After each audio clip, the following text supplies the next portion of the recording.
Hola familia, hola amigos, ¿cómo están? Soy Esdras, desde mi casa. La verdad estoy muy contento de poder hacer este video, más allá de que es medio raro, pero bueno, es la situación que nos toca pasar. Y bueno, y hoy les voy a compartir un pensamiento, una reflexión acerca de un pasaje y espero que realmente les sirva y les haga de bendición.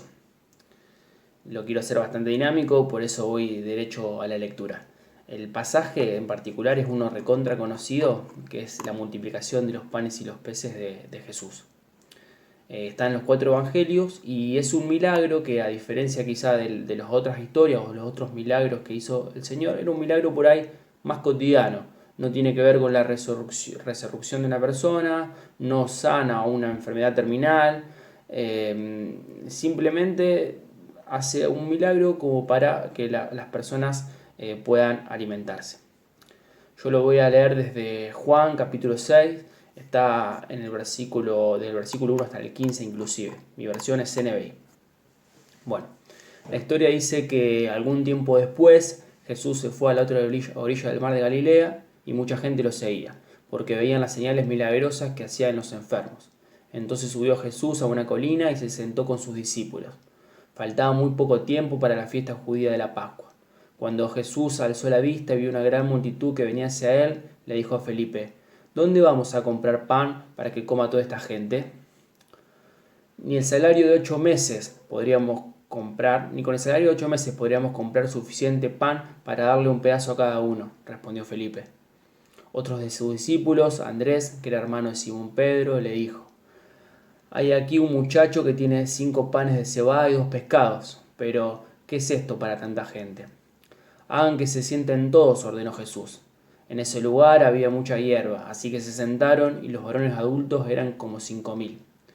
Jesús tomó entonces los panes, dio gracias y distribuyó a los que estaban sentados todo lo que quisieron. Lo mismo hizo con los pescados. Una vez que quedaron satisfechos, dijo a sus discípulos: Recojan los pedazos que sobraron, para que no se desperdicie nada. Así lo hicieron, y con los pedazos de los 5 panes de cebada que les sobraron a los que habían comido, llenaron 12 canastas. Al ver la señal que Jesús había realizado, la gente comenzó a decir: En verdad, este es el profeta, el que ha de venir al mundo. Pero Jesús, dándose cuenta de que querían llevárselo a la fuerza y declararlo rey, se retiró de nuevo a la montaña, él solo. Bueno, hasta ahí la lectura. Como les decía, es una historia bastante conocida de un milagro cotidiano, pero que está bueno, o por ahí la importancia es saber también de que Jesús, de que Dios está en las situaciones cotidianas también de sus hijos. Eh, yo lo primero que quiero destacar y lo primero que quiero comentar es acerca de la pregunta que le hace Jesús a Felipe y le dice: ¿Dónde vamos a comprar pan para que coma toda esta gente? Era como hasta medio irónico, porque decían en otros evangelios que el lugar donde estaban era como un desierto, un lugar separado, donde Cristo se fue y la multitud lo siguió.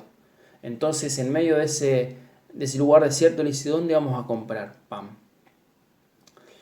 Eh, Uno, si lo lee rápido, dice: ¿pero acaso que le estaba tomando el pelo a Felipe o le estaba pidiendo consejo? Le decía: Che, Felipe, ¿vos cómo hacemos? Que uno va y el otro espera, yo hago tiempo, no sé, comparto algo más y tiro el mensaje. Una situación así, pero en realidad después el versículo 6 nos explica de que Jesús lo estaba poniendo a prueba. Lo que quería hacer con esta situación, con este contexto, era enseñarles algo más a sus discípulos, era mostrarles algo más. Y, y yo creo que está bueno mencionarlo porque la vida no es una película de Disney, siempre pasamos situaciones, quizá como estas situaciones cotidianas donde tengamos alguna necesidad, y como acá Jesús utiliza ese contexto, utiliza esa necesidad para enseñar algo, para mostrar un poco más de quién es Él. Bueno, me gustaría seguir viendo la actitud de cada uno de los personajes dentro de la historia. El primero que aparece, como decíamos recién, es Felipe.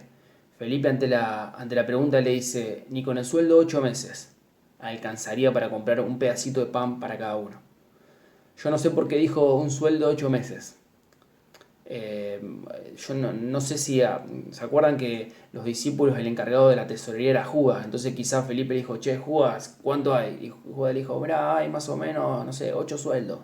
Entonces Felipe dijo, bueno, a ver si hay 5.000 y comen tanto y el pan vale tanto, y llegó a la conclusión diciendo, no alcanza, ni aunque pongamos todo lo que tengamos, es imposible que cada uno coma un pedacito. Esa fue su respuesta. No hay solución, no hay estrategia, no hay técnica, no hay número, no hay cuenta que alcance. Esa quizá es la actitud con la que yo me siento identificado, ¿no? Ante una situación, enseguida empezar a hacer plan o a ver la manera estratégica de poder solucionarla. Por otro lado, aparece después Andrés. Andrés llega diciendo, mira, encontré estos panes y estos peces, que es de un niño. Yo me lo imagino a Andrés recorriendo la multitud ante la situación, ante la pregunta de Cristo, recorriendo la multitud preguntando, che, bueno, a ver, ¿quién tiene algo? ¿Quién lo puede dar? ¿Y cómo hacemos? A ver, ¿alguien trajo esto o no? Como yendo a la acción, a la práctica, tomando decisiones, por ahí sin pensar tanto, sino diciendo, bueno, a ver, vamos a activar, ¿cómo lo podemos resolver?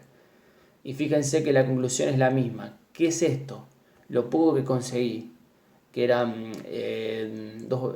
5 panes y 2 peces. ¿Qué es esto para tanta gente? No alcanza. La actitud, la proactividad que tuvo Andrés tampoco fue suficiente para poder satisfacer la necesidad. Y por otro lado está ese chiquito que acá Juan no lo menciona mucho, pero sí en los otros evangelios, entregando esos panes y esos peces que tenía, que quizá la madre se lo había preparado tipo vianda para pasar el día, porque dijeron, bueno, si te vas atrás de Cristo, capaz que se te haga tarde, y entonces llévate esto. Que de hecho los otros evangelios cuentan de que ya se había caído la tarde, ya se estaba haciendo de noche. Entonces, bueno, el niño sin poner excusas, sin poner requisitos, lo que hace es decir, bueno, yo tengo esto y lo doy de corazón, de forma sincera. Y uno, ante esa situación, yo pienso, ¿no? ¿Era necesario, sabiendo que después el Señor alimenta a la multitud, era necesario que el nene entregue los panes y los peces? Y un detalle que está bueno mencionar es que acá dice 5.000 hombres, pero no era una reunión exclusiva de hombres. Algunos estudiosos dicen que si había 5.000 hombres, cada uno tenía su mujer y por lo menos un hijo, así que estiman entre 15.000 y 20.000 personas las que formaban esa multitud. Entonces, con ese contexto, ¿era necesario que Jesús diga, tome esos panes y esos peces para después multiplicarlo? ¿Por qué no lo hizo aparecer de la nada? Yo no tengo la respuesta teológica, pero sí, pensando en otras historias de Cristo, vemos como adelante o lo que primero va antes de un milagro poderoso es una acción de fe, simple, sencilla, pero es lo primero antes del milagro. ¿Se acuerdan la historia de Lázaro? Cuando él llega y le dice a Marta y a María que estaban re mal, le dicen, corran la piedra. Y entonces le dice, bueno, pero Señor, hace 4 días, corran la piedra. Ellas la corren y dice, Lázaro, levántate y ven fuera. Otra vez la misma situación. ¿Era necesario que corran la piedra si la voz de Cristo iba a resucitar a Lázaro de los muertos? ¿Que acaso Lázaro no lo iba a escuchar atrás de la piedra?